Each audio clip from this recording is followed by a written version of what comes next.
Olá pessoal, meu nome é Isabela, eu sou analista de marketing de conteúdo na Mondi e hoje a gente vai falar sobre contratação, que é um tema que gera muitas dúvidas nos agentes. Eles mandam muitas dúvidas pra gente, perguntas sobre como contratar pessoal capacitado no mercado turístico. E para falar sobre isso eu convidei a Raquel Biancarelli, que cuida dessa parte de contratação e treinamento na Sonho Real Turismo e em um grupo de lojas CVC.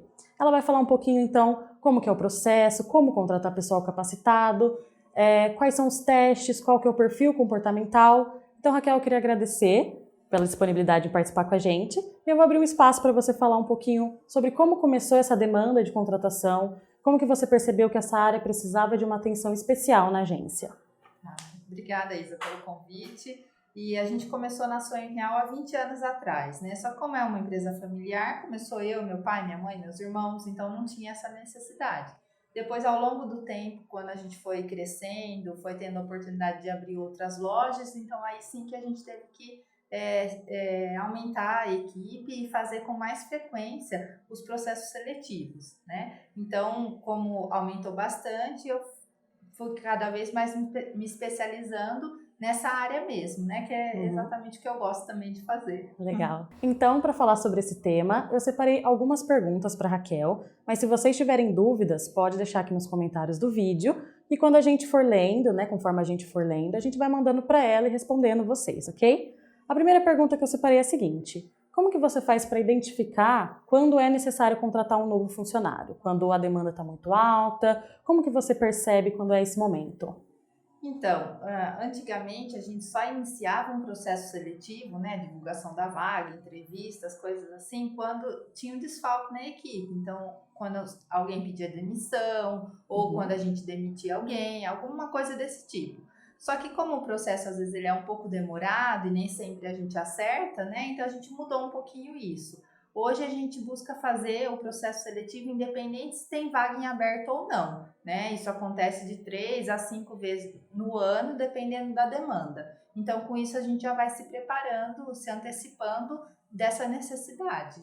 E também é preciso pensar que vai levar um tempo para esse funcionário ser treinado e ser rampeado, né, junto com a equipe. Então, o agente ele precisa pensar tanto no tempo de contratação como no tempo de treinamento também, para não contratar quando tiver só um desfalque, né? Isso, é isso mesmo. Porque quando tem um desfalque, a gente fica assim muito preocupado de repor aquela vaga. Sim. Então aí acaba fazendo o processo mais rápido e não seria feito da melhor forma, né? Talvez não seja o candidato ideal fazendo assim com pressa. Sim.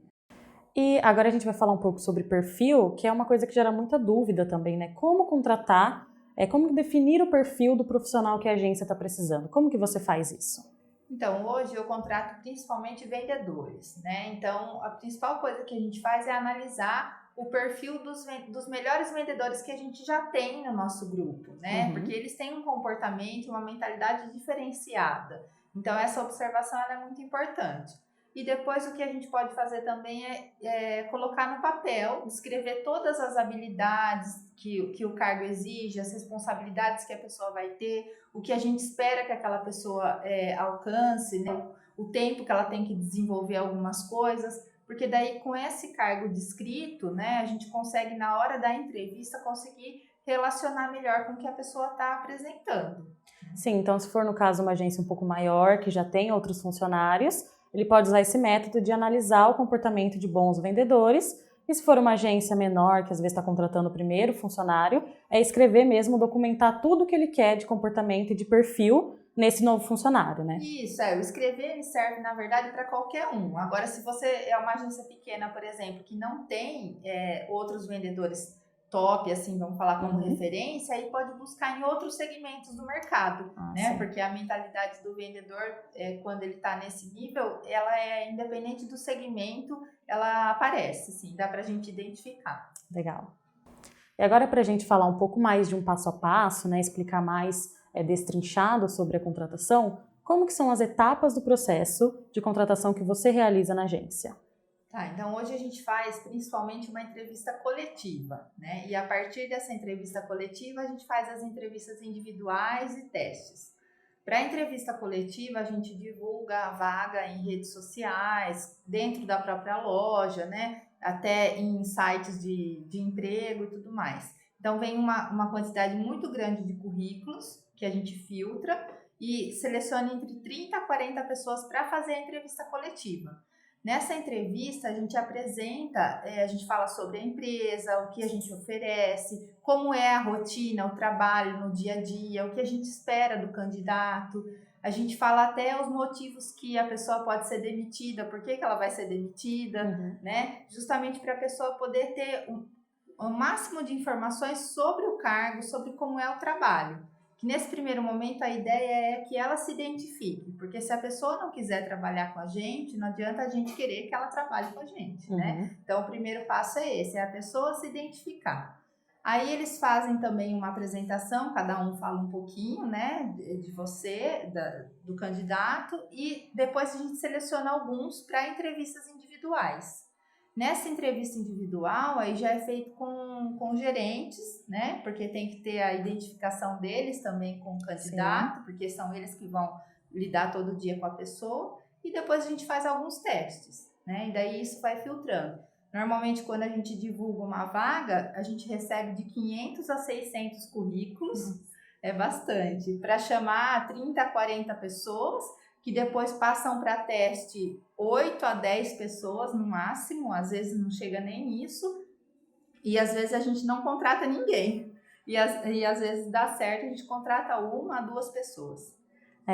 Isso prova, né, que na verdade o que os agentes têm dificuldade, o que eles falam que tem bastante dúvida, é que eles não encontram pessoas capacitadas no mercado, mas é como você falou, 600 currículos, filtra 30 para entrar um. Então é um processo complexo, demorado, exige bastante trabalho, mas no final você acaba encontrando uma pessoa que vai se encaixar ali na equipe, né?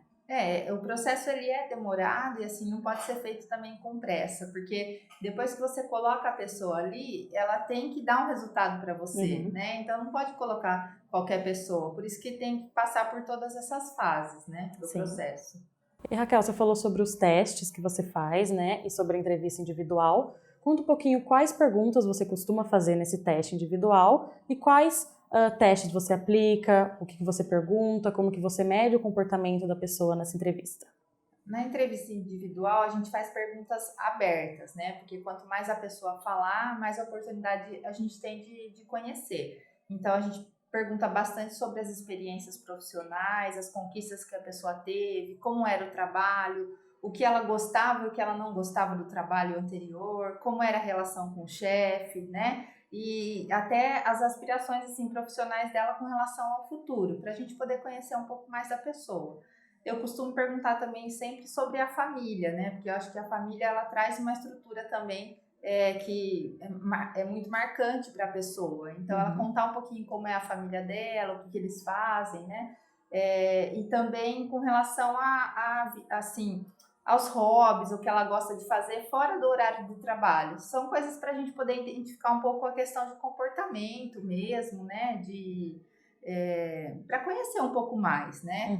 Depois, com relação aos testes, o que a gente faz são testes assim, que na verdade a gente vai escolher entre uma pessoa e outra. Não que o teste ele vai definir se a pessoa vai entrar ou não, né? Mas para uma seleção mesmo. Então, a gente faz os testes que a gente chama de habilidade digital, que é para a pessoa fazer pesquisas na internet, né? Montar um roteiro, montar um e-mail, para a gente poder ver a digitação também, como a pessoa mexe em sistemas e tudo mais. Essa é uma parte. O outro teste que a gente faz, a gente entrega um material de um destino, pede para a pessoa estudar e depois faz uma simulação de atendimento, né? Onde a gente passa a ser o cliente e o candidato o vendedor. Então, ele faz essa venda para a gente a partir do que ele estudou. Com esse teste, a gente percebe a capacidade da pessoa de ler um conteúdo, absorver e conseguir se comunicar passando isso para alguém, né? É lógico que a gente tem que filtrar muito a questão do nervosismo, né? Sim. Porque ninguém fica tão confortável numa entrevista, né? Então, acho que o nosso comportamento também durante a entrevista é que vai definir se a pessoa fica mais à vontade ou não, né? E depois a gente faz um outro teste também que é possível ser feito, desse de vendas mesmo por telefone, né? Para a gente poder perceber bem o tom de voz da pessoa, como ela fala com o cliente. e a gente dá um feedback para a pessoa dessa ligação, né? Pontuando para ela o que foi legal, o que não foi, e pede para ela ligar depois de novo no dia seguinte.